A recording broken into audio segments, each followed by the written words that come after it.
नमस्कार विद्यार्थी मित्रांनो, फार्मसी ॲडमिशन प्रोसेस अगदी अंतिम टप्प्यात आलेली आहे आणि बऱ्याच विद्यार्थ्यांनी मला वारंवार कमेंट करून विचारलेलं होतं की या ठिकाणी जे इन्स्टिट्यूट लेवलचा राऊंड असतो तो काय असतो किंवा मग मॅनेजमेंट सीट असतात त्या यापेक्षा वेगळ्या असतात का, आणि कॅपराऊंड नंतर देखील कधी कधी काही सीट व्हॅकंट असतात त्या कशा पद्धतीनं भरल्या जातात, ज्याला काही जण अनेकदा स्पॉट राऊंड म्हणतात.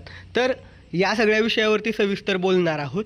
सगळ्यात पहिल्यांदा तुम्ही एक गोष्ट समजून घेणं गरजेचं आहे की यावर्षीपासून प्रवेश प्रक्रियेत एक महत्त्वाचा बदल झालेला आहे. यापूर्वी कसं होतं, जो इन्स्टिट्यूट लेवलचा राऊंड आहे त्यासाठी विद्यार्थ्याला स्वतः त्या संबंधित कॉलेजमध्ये जाऊन व्हिजिट करून तिथला फॉर्म भरून त्या प्रोसेसमध्ये पार्टिसिपेट करायला लागायचं.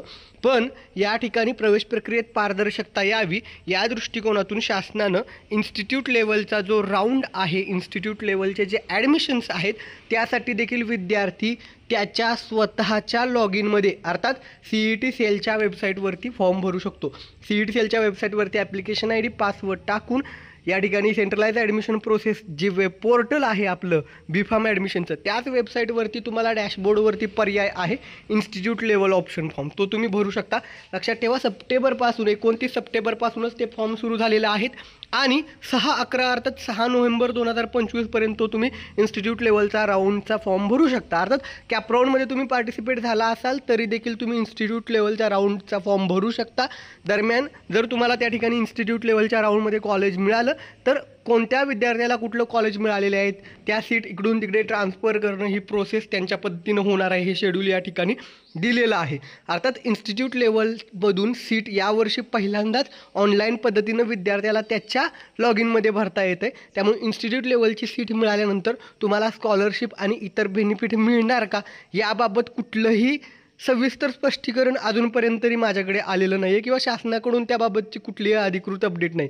आणि इन्स्टिट्यूट लेवलच्या ज्या जागा असतात त्याच्या संदर्भातल्या फीबाबतही कुठलंही सविस्तर अपडेट स्टील डेटपर्यंत नाही आहे. मात्र जेव्हा शासनाला असं आढळून आलं की काही कॉलेजेसमध्ये विद्यार्थ्यांकडून जास्त फी घेतली जाते, इन्स्टिट्यूट लेवलच्या राऊंडसाठी मोठ्या प्रमाणावर फीची मागणी केली जाते, तर त्यावेळेस शासनानं या ठिकाणी प्रशासकाची नेमणूक केलेली आहे.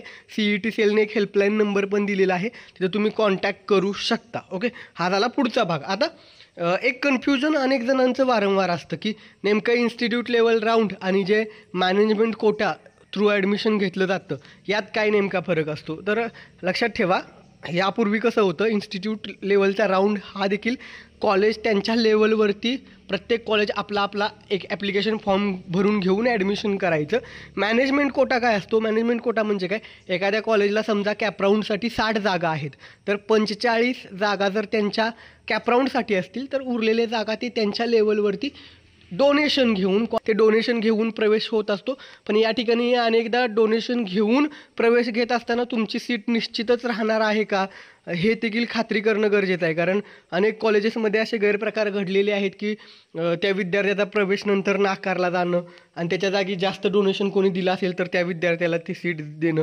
म्हणून मॅनेजमेंट कोट्यातून डोनेशन देऊन प्रवेश घेण्यापूर्वी तिथे कोणी तुमच्या ओळखीचं आहे, तुम्हाला ती सीट मिळणार आहे का याची खात्री करा. यापूर्वीच मी त्या सगळ्या बाबतीवरती सविस्तर व्हिडिओ बनवलेले आहेत, तुम्ही आपल्या प्लेलिस्टमध्ये जाऊन देखील ते व्हिडिओ बघू शकता. आणखीन एक महत्त्वाची गोष्ट, तुम्हाला मार्क्स जरी कमी असले तरी तुमचा ऑनलाईन कॅपराऊंड थ्रू कसा नंबर लागेल याची जास्त खबरदारी घ्या. का, कॅपराऊंड 4 यावेळेस 4 कॅपराऊंड होणार आहेत, त्यामुळं 4 कॅपराऊंडपर्यंत तुम्ही ह्या गोष्टीचा विचार करणं गरजेचं आहे की ऑनलाईन नंबर लागतो का, कॅपराऊंड थ्रू नंबर लागतो का. का तर कॅपराऊंड थ्रू तुम्हाला कॉलेज मिळालं तर स्कॉलरशिप बेनिफिट मिळतात, तुमचे बरेचसे पैसे हे वाचतात आणि नंबर ऑफ सीट्स आहेत. आणि या ठिकाणी कॅपराऊंड 4पर्यंत तुम्ही तो शोध घ्या की तुमचे मार्क्स किती आहेत, तुमच्या जवळपास असं कॉलेज आहे का, आणि कॉलेज एक 4-5 वर्ष जुनं किमान एक बॅच पासआउट झालेला असावं जर तुमचे मार्क्स कमी असतील तर. यापूर्वी मी काय सांगितलेलं आहे, किमान 15 ते 20 वर्ष जुनं कॉलेज असावं, पण तुमचे मार्क्सच कमी असतील तर जुन्या कॉलेजेसचे कट ऑफ खूप हाय आहेत. त्यामुळे आता मार्क्स कमी असतील तर डोनेशन घेऊन प्रवेश घेण्यापेक्षा ह्या पद्धतीनं ऑनलाईन जर कुठे नंबर लागत असेल तर ते बेटर. हां, तुमची फायनान्शियल स्टेबिलिटी असेल, घरची आर्थिक परिस्थिती चांगली असेल तर मग जर डोनेशन घेऊन ॲडमिशन घेत असाल तर मग ते कॉलेज पण चांगल्या दर्जाचं घ्या, कारण ऑलरेडी तुम्ही डोनेशन देत आहात. अर्थात या सगळ्या गोष्टी आहेत, एक मार्गदर्शक म्हणून मी माझ्या पद्धतीनं जेवढ्या गोष्टी चांगल्या सांगता येतील ते सांगत आहे. होप सो ऑनलाईन पद्धतीनं नंबर लागण्यासाठीच पहिली प्रायोरिटी ठेवणं गरजेचं आहे. आणखीन एक महत्त्वाचा मुद्दा म्हणजे घेतलेला प्रवेश कॅपराऊंड थ्रू घेतलेला प्रवेश रद्द करता येतो का? तर हो, कॅपराऊंड थ्रू घेतलेला प्रवेश रद्द करता येतो. कारण अनेक विद्यार्थी यावेळेसच BHMS, BAMS, त्यानंतर MBBS, इतर कॅपराऊंड, फिजिओथेरपी किंवा अजून कुठे जर तुम्ही पार्टिसिपेट करत असाल कॅपराऊंडमध्ये आणि तिकडे प्रवेश मिळाल्यावरती अनेक विद्यार्थी प्रवेश रद्द करत असतात. तर तो प्रवेश रद्द करता येतो का? तर हो, पण तो कधीपर्यंत रद्द करता येतो?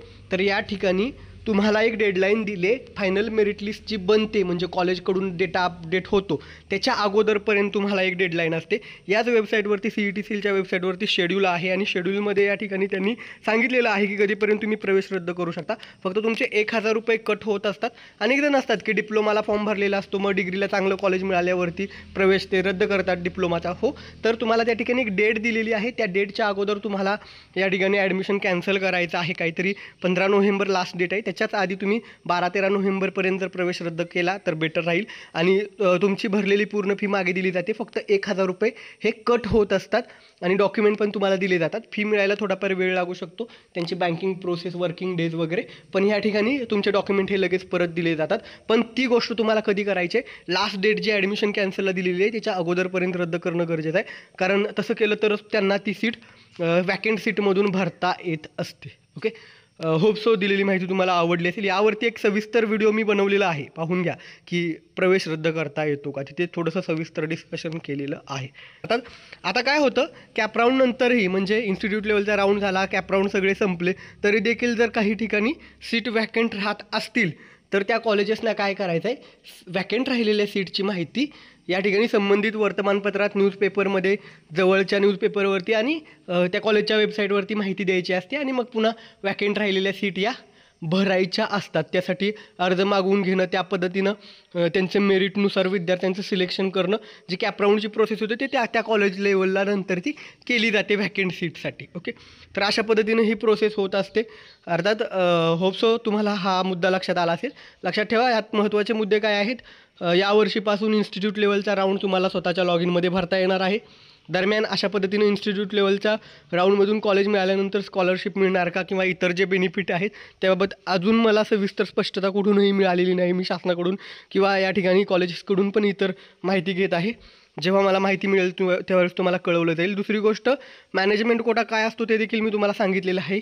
त्यानंतर वॅकंट राहतात कधी कधी सीट याच्यानंतर, म्हणजे कॅप राऊंड नंतर आणि इन्स्टिट्यूट लेवलचा राऊंड झाल्यावर पण जर काही सीट वॅकंट राहत असतील तर कॉलेज त्यांच्या लेवलवरती ॲडव्हर्टाइजमेंट करतं आणि त्यानुसार मग ते ॲप्लिकेशन मागवून ती प्रोसेस पूर्ण करत असतं. अर्थात व्हिडिओ खूप लेंदी झालेला आहे, महत्त्वाचे मुद्दे कव्हर केलेले आहेत. पुढचा व्हिडिओ निश्चितच तुम्ही सगळ्यांनी मागणी केली तो असणार आहे की कॉलेजेस कधीपर्यंत सुरू होतील. ठीक आहे, आणि हा एक मुद्दा सांगितलेला होता मी की जे कॅपराऊंड थ्रू पार्टिसिपेट होतात त्यांना असं वाटत असेल एखाद्या कॉलेजच्या इन्स्टिट्यूट लेवलला मला पार्टिसिपेट करायचं आहे, हो तुम्ही करू शकता. नंतर ती सीट तिकडे ट्रान्सफर केली जाईल तुमची. फक्त हाच मुद्दा आहे की तुम्हाला स्कॉलरशिप आणि इतर बेनिफिट मिळणार का. कारण अनेक विद्यार्थी असतात की ते चांगलं कॉलेज मिळावं यासाठी इन्स्टिट्यूट लेवलला पण त्या कॉलेजला जागा आहे का बघतात, पण इथे पण चांगल्या कॉलेजला मेरिट हे लागतच असतं. होप सो दिलेली माहिती आवडली असेल. माहिती आवडल्यास व्हिडिओला लाईक करायला आणि सर्वांसोबत व्हिडिओ शेअर करायला विसरू नका. आणि अजूनही चॅनलला सबस्क्राईब केलं नसेल सबस्क्राईब करा, कारण केवळ प्रवेश प्रक्रिया नाही तर फार्मसी करिअर, अभ्यास कसा करावा, एक्झाम, अशा सगळ्या बाबतीत आपण सविस्तर मार्गदर्शन करत असतो. B.Pharm सिलेबस आणि ह्या इतर सगळ्या गोष्टींवरती देखील ऑलरेडी आपण सविस्तर व्हिडिओ बनवलेले आहेत. एकदा प्लेलिस्टला व्हिजिट करा, तुमच्या सगळ्या शंका सॉल्व्ह होतील. धन्यवाद, थँक्यू.